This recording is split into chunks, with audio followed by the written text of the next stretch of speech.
Hello students, how are you all? I hope you all are fine. We are taking the revision of poem second, My Good Right Hand, written by very well known poet Charles Mackay. Before I start this poem, I would like to say that you have to answer the word meaning being asked in the poem. Now let's start the poem. Okay, and first I'm just going to read the text, then the meaning of it. So let's start. Let me a little bit fit it. Okay, now it's fitted. I fell into grief and began to complain. I looked for a friend, but I sought him in vain. Companions were shy and acquaintances were cold. They gave me good counsel, but dreaded their gold. Let's understand the meaning. इसका meaning देख लेते हैं क्या है कि आई यहाँ पे जो यूज़ हुआ है वो पोइट के लिए यूज़ हो रहा है। पोइट क्या कह रहा है कि आई फेल इनटू ग्रीफ, कि मैं फेल हो गया। फेल का मतलब यहाँ पे असफल होना नहीं है, ये फॉल की सेकंड फॉर्म है। फॉल की स्पेलिंग होती है FALL, फॉल। फॉल यानी गिर जाना, फेल यानी गिरा। तो मैं गिर गया किसमें? ग्रीफ में। ग्रीफ का मतलब होता है दुख। ग्रीफ का मतलब बताएंगे आप, दुख। लेकिन यहाँ पे जो कहने का मतलब है ग्रीफ का वो है गरीबी की स्थिति, कंडीशन ऑफ पॉवर्टी। कि जो कवि है वो किसके अंदर गिर गया? पॉवर्टी की कंडीशन के अंदर आ गया, वो गरीब हो गया, वो काफ़ी ज़्यादा असहाय हो गया। बिगैन टू कंप्लेन, और उसने शुरू कर दी शिकायत करना, कि लोगों के पास जाने लगा और अपनी कहानी बताने लगा कि मैं गरीबी की स्थिति में आ गया हूँ, मुझे मदद की आवश्यकता है। तो उसने क्या शुरू कर दिया? कंप्लेन करना शुरू कर दिया। ठीक है, शिकायत करना शुरू कर दी। यहाँ पे कंप्लेन का मतलब है मदद मांगना शुरू कर दिया। I looked for a friend but I sought him in vain. देखिए यहाँ पे क्या है? लुक्ड फॉर, क्या वर्ड लिखा हुआ है? Looked for. यहाँ पे क्या लिखा हुआ है? सॉट। आपको बता दो दोनों एक दूसरे के सिनोनियम्स है। जो अर्थ इसका है वही अर्थ इसका है। लुक्ड फॉर का मतलब होता है खोजना, खोजा। और सॉट का मतलब भी खोजा या ढूंढा। कि आई लुक्ड फॉर अ फ्रेंड, कि मैंने किसको ढूंढा? मैंने एक फ्रेंड को ढूंढा, एक मित्र को ढूंढा। लेकिन मैंने ढूंढा उसे इन वैन। इन वैन का मतलब व्यर्थ में, फालतू में, बेकार में, बिना मतलब के ही। कि क्या कह रहा है कि मैंने फ्रेंड को ढूंढा जो मेरी मदद कर सकता था। ढूंढने की कोशिश की, जगह जगह गया, मेरे दोस्तों के पास में गया, लेकिन जिस फ्रेंड को मेरी तलाश थी कि कोई फ्रेंड मेरी मदद कर दे, ऐसा कोई भी नहीं निकला। मैंने उनको व्यर्थ में ही ढूंढा। Companions were shy and acquaintances were cold, they gave me good counsel but dreaded their gold। कि क्या करें? कंपेनियंस का मतलब होता है साथी, फ्रेंड्स। कंपेनियंस का मतलब फ्रेंड्स। शाय का मतलब शर्मीला। अक्वेंटेंस का मतलब परिचित या रिश्तेदार। कोल्ड, कोल्ड का मतलब ठंडा। लेकिन यहाँ पे अक्वेंटेंस कोल्ड है, इसका मतलब कोल्ड का जो दूसरा मीनिंग होता है वो होता है बिहेवियर के रूप में, रूखा व्यवहार। रूखा व्यवहार, कि आपके घर पे कोई आए और आप उनको बिल्कुल तवज्जो नहीं है और ऐसा चेहरा करे कि वो फालतू में है, तो वो आपने कैसा बिहेव किया है? कोल्ड बिहेव किया है। ठीक है, तो कंपेनियंस वर शाय, जो साथी थे वो शर्मा रहे थे। किस चीज़ से शर्मा रहे थे? पैसे देने से। वो पैसे देकर मदद नहीं करना चाहते थे, इसलिए वो शर्मा रहे थे, बच के निकल रहे थे। और जो परिचित थे वो कोल्ड व्यवहार कर रहे थे, वो रूखा व्यवहार कर रहे थे, वो अच्छा बिहेवियर नहीं शो कर रहे थे, वो मदद नहीं करना चाहते थे। They gave me good council. Council का मतलब होता है परामर्श। काउंसिल मीन्स परामर्श। They gave me good council, कि उन्होंने दिया मुझे अच्छा परामर्श दिया। जिसके पास में गया तो एडवाइस तो सबने दी, बट ड्रेडिड देयर गोल्ड, लेकिन डरते रहे। किससे? अपना गोल्ड देने से। यहाँ पे गोल्ड का मीनिंग है पैसा। कि जब मैं गरीबी की स्थिति में आ गया तो मुझे पैसों की सख्त आवश्यकता थी। मैं दोस्त को खोजने लगा कि ऐसा कोई दोस्त मेरी मदद कर दे, लेकिन मैं व्यर्थ में ढूंढा। मेरे जो साथी थे वो भी शर्माने लगे, मेरे जो परिचित थे वो रूखा व्यवहार करने लगे। उनके पास जाता तो वो मुझे एडवाइस देते कि ऐसा कर लो, वैसा कर लो, लेकिन किसी ने भी मुझे गोल्ड नहीं दिया, किसी ने भी मुझे पैसे नहीं दिए मदद के लिए। वो अपने पैसों से डरते रहे। डेडिड देयर गोल्ड का मतलब वो डरते रहे गोल्ड देने से, गोल्ड देने से डरते रहे। नेक्स्ट, ये पैराग्राफ आपको समझ में आ गया होगा, I hope. Let's take the second one. Stanza, paragraph नहीं है, sorry, stanza.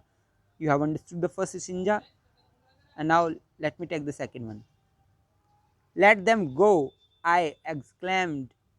I've a friend at my side to lift me and aid me, whatever betide. To trust to the world is to build on the sand. I'll trust, but in heaven and my good right hand. काफ़ी अच्छी line है ये, ध्यान है। आई exclaimed का मतलब मैंने कहा, मैंने जोर से कहा, मैंने अपने आप से कहा।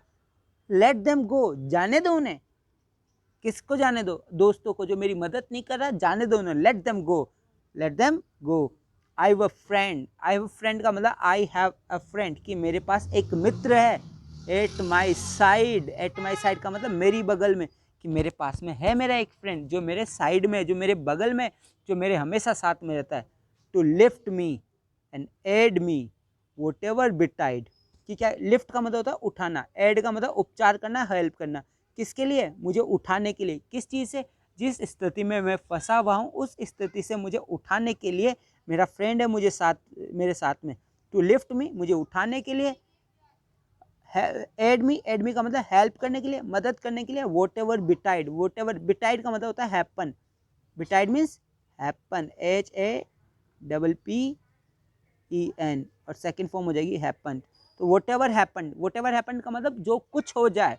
वोट एवर बिटाइड का मतलब जो कुछ हो जाए, मुझे उस परिस्थिति से निकालने के लिए, उस परिस्थिति में मेरी मदद के लिए, उपचार के लिए मेरे पास मेरा मित्र है, एक मित्र है जो मेरे बगल में है। नेक्स्ट लाइन देखिए, to trust to the world. To trust to the world, trust का मतलब विश्वास करना। किस पर? संसार पर। विश्वास करना संसार पर। इज टू बिल्ड, इस है किसके समान है? बिल्ड करने के समान है, निर्माण करने के समान है। ऑन द सैंड, किसके ऊपर? सैंड के ऊपर। अगर संसार पे निर्माण करना रेत पर, संसार पे विश्वास करना रेत पर निर्माण करने के समान है, मिट्टी पर घर बनाने के समान है। मैं आपको बता दूं कि जो मिट्टी है वहाँ पे घर नहीं बनता है, रेत पे घर नहीं बनता है, वो अगर बनता है तो वो ढह जाता है, ठीक है ना। तो वही कह रहे हैं कि संसार पे विश्वास करना सैंड पे निर्माण करने के बराबर है। इस फ्रेज का अर्थ हो गया impossible work. To build on sand का क्या मतलब है? Impossible work, impossible work. Okay, build on sand का मतलब इम्पॉसिबल वर्क। इसका मतलब है संसार पे विश्वास करना क्या है? इम्पॉसिबल है। मतलब आप विश्वास कर रहे हो संसार के ऊपर, इसका मतलब आपको निश्चित रूप से धोखा मिलेगा। I trust but in heaven and in my good right hand, कि बोल रहा मैं विश्वास तो करूंगा लेकिन इन हेवन, हेवन का मतलब यहाँ पे गॉड है भाई। मैं विश्वास करूंगा लेकिन किस पर? गॉड पर, और मेरे दाहिने अच्छे हाथ पर। कि मैं विश्वास करूंगा, डेफिनेटली विश्वास करूंगा, लेकिन संसार पे नहीं, उस ईश्वर पर और मेरे दाहिने हाथ पर, जो मुझे इस स्थिति से निकालेगा और मुझे हमेशा मेरी मदद करता रहेगा। और एक और मीनिंग यहाँ पे माई गुड राइट हैंड जो लिखा हुआ है, यहाँ पे माई गुड राइट हैंड का मतलब है hard work. My good right hand का क्या मीनिंग है? Hard work. माइंड में रखना, हार्ड वर्क। ओके, आपको समझ में आ गया होगा ये। नेक्स्ट ले लेते हैं हम। My courage revived in my fortunes despite, and my hand was as strong as my spirit was light. It raised me from sorrow, it saved me from pain, it fed me and clad me again and again. करेज का मतलब होता है साहस। करेज means साहस। Revive का मतलब होता है जागृत होना, जीवित होना, पुनर्जीवित होना। रिवाइव, जो पबजी खेलते हैं वो जानते हैं, रिवाइवल रहते हैं ना आप लोग। हाँ, तो वही है माई करेज रिवाइव, कि मेरा जो करेज है, मेरा जो साहस है वो वापस से रिवाइव हुआ, पुनर्जीवित हुआ। इन माई फॉर्चून्स डिस्पाइट, इसका मीनिंग है दुर्भाग्य समय में। फॉर्चून डिस्पाइट का मतलब दुर्भाग्य समय में, लिख लेना ये वर्ड, दुर्भाग्य समय में। कि मेरा जो साहस है वो जग गया, किसके अंदर? जब मेरा दुर्भाग्य चल रहा था, दुर्भाग्य वाले समय में मेरा जो साहस है वो जग गया। And my hand was as strong as my spirit was light, और मेरा जो हाथ है वो उतना मजबूत होता चला गया, उतना स्ट्रॉन्ग होता चला गया, जितनी कि मेरी आत्मा में उजाला, जैसे जैसे मेरी आत्मा में उजाला आता गया। आत्मा में उजाला आने का मतलब है विश्वास होना, और जब जैसे जैसे मेरे मन में विश्वास आता चला गया, मेरा हैंड उतना ही मजबूत होता चला गया। कहने का मतलब यहाँ पे हैंड मजबूत होता चला गया, मेरा हार्ड वर्क पे विश्वास बढ़ता गया। मेरे को ये विश्वास होने लगा कि हम हार्ड वर्क करके किसी भी मुसीबत से निकल जाएंगे। तो जैसे जैसे कब मेरी आत्मा में विश्वास आता गया, वैसे वैसे मेरा हार्ड वर्क पे विश्वास बढ़ता गया, मेरा हाथ और भी ज़्यादा स्ट्रॉन्ग होता चला गया। It raised me from sorrow, it saved me from pain, it fed me and clad me again and again. Raised का मतलब वापस से लिफ्ट करना, उठाना, ऊपर लाना। इसने मुझे ऊपर लेके आए, किससे? सोरो से। सोरो का मतलब दुख। कहने का मतलब इसने मुझे शोरों से, दुख से निकाला। It saved me from pain, इसने मुझे बचाया, किससे? पीड़ाओं से। इट फेड मी, इसने मुझे खाना खिलाया। इट क्लेड मी, इसने मुझे वस्त्र दे, मेरी रक्षा की। अब क्लेड का मतलब कपड़े पहनाना और रक्षा करना, इसने मेरी रक्षा की, ये कपड़े भी दिए। अगेन एंड अगेन, बार बार। कहने का मतलब मेरा जो हार्ड वर्क है उसने मुझे दुखों से निकाला, पीड़ाओं से बचाया, उसी ने मुझे खाना खिलाया, उसी ने मुझे वस्त्र और मेरी रक्षा की, वस्त्र पहनाए और रक्षा की बार बार। किसने? मेरे दाहिने हाथ ने, मेरे अच्छे दाहिने हाथ ने। ठीक है ना, जो किसका प्रतीक चिन्ह है इसमें? हार्ड वर्क का। अब हमारी जो लास्ट लाइन है वो देख लेते हैं, लास्ट स्टेंज है, sorry. The friends who had left me came back everyone, the darkest advisor looked bright as the sun. I need them no more, as they all understand. I thank thee, I trust thee, my good right hand. Let's understand what is in the stanza. The friends who had left me, the friends का मतलब वो मित्र जो मुझे left कर गए थे, मुझे छोड़ गए थे जब मैं उनके पास मदद के लिए गया था कि मेरी मदद कर दीजिए, वही फ्रेंड जिन्होंने मुझे लेफ्ट कर दिया था, कैम बैक, वापस आ गए। एवरीवन, सभी के सभी, सभी फ्रेंड जो मुझे छोड़कर चले गए थे, जो मेरी मदद नहीं कर रहे थे, अब वो वापस आ चुके हैं। द डार्केस्ट एडवाइज़र, एडवाइज़र का मतलब कि चाहिए था मुझे पैसा, दे रहे थे मुझे एडवाइस, तो वही एडवाइज़र जो एडवाइस देता है वो एडवाइज़र। डार्केस्ट क्यों कहा है? कि जब कोई भी चीज़ डार्क हो जाती है, अंधेरे में हो जाती है, तो वो चीज़ दिखाई नहीं देती, इसलिए उनको क्या कहा गया है? Darkest adviser. मतलब एडवाइस देकर जो भाग गए, जो दिखाई नहीं दे रहे थे, जो अंधेरे में गुल हो गए थे, तो वो कह रहे डार्केस्ट एडवाइज़र लुक्ड ब्राइट, अब वो बिल्कुल ब्राइट हो चुके हैं, मतलब कि रोशनी में आ चुके हैं, वो दिखाई दे रहे हैं। एज द सन, जैसे सूर्य होता है, कि जैसे अंधेरा होता है तो जैसे सूर्य छिप जाता है, उसी प्रकार से जो एडवाइज़र देने वाले थे वो जब मेरी मुसीबत का समय था, जब अंधकार में समय था मेरे जीवन का, तो वो सब छुप गए थे। लेकिन जब मेरे जीवन में उजाला आया, जब मैं उस परिस्थिति से निकल गया, तो वो सारे जो डार्केस्ट एडवाइज़र थे वो मुझे दिखाई देने लगे, मेरे पास वापस आने लगे। आई नीड देम नो मोर, अब मुझे आवश्यकता नहीं है उनकी ओर। नो मोर का मतलब नहीं है और, तो मुझे आवश्यकता नहीं है उनकी और अब मुझे उनकी आवश्यकता नहीं है। एज दे ऑल अंडरस्टैंड, जैसा कि वो सभी इस बात को जानते हैं। आई थैंक थी ओल्ड इंग्लिश वर्ड है, इसका मतलब होता है यू।